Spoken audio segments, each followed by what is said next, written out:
আজ আপনাদের সাথে শেয়ার করব পেঁপে আলু দিয়ে চিকেন। তার জন্য ফার্স্টেই আমি চিকেনটা ভালো করে ধুয়ে জল ঝরিয়ে নিয়ে নিয়েছি। এবার ওর মধ্যে দিয়ে দেবো টক দই, দিয়ে হাত দিয়ে ভালো করে মেখে কিছুক্ষণ আমি রেখে দেবো।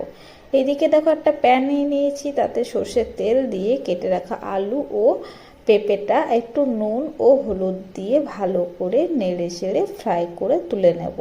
আবারও ওই প্যানেই দিয়ে দেবো আর একটু সর্ষের তেল, তারপর দিয়ে দেবো চেরা কাঁচা লঙ্কা ও তেজপাতা ও কেটে রাখা পেঁয়াজটা একটু ব্রাউন কালার হয়ে এলেই দিয়ে দেবো আদা রসুন ও টমেটো পেস্ট ও পরিমাণ মতো নুন, হলুদ, কাশ্মীরি রেড চিলি পাউডার, জিরে গুঁড়ো, ধনে গুঁড়ো আর একটু জল দিয়ে কিছুক্ষণ সময় ধরে আমি কষিয়ে নেবো। একটু একটু জল দিয়ে আমি কিছুক্ষণ সময় ধরে কষিয়ে নেবো, যতক্ষণ না মশলার কাঁচা গন্ধটা না চলে যায়। তারপর মশলা কাঁচা গন্ধটা চলে গেলে দিয়ে দেবো ম্যারিনেট করে রাখা চিকেনটা। আবারও কিছুক্ষণ সময় ধরে আমি কষিয়ে নেব।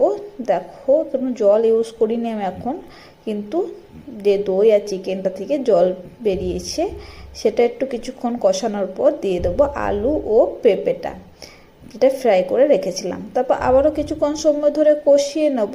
তারপর দেখো খুব ভালো মতো কষানো হয়ে গেছে ও মশলা থেকে তেল ছেড়ে গেছে, তখন আমি দিয়ে দেবো চিকেন মশলা। আবারও কিছুক্ষণ সময় ধরে আমি কষিয়ে নেব, যতক্ষণ না ওই যে জলটা বেরিয়েছিল সেটা মরে যায়।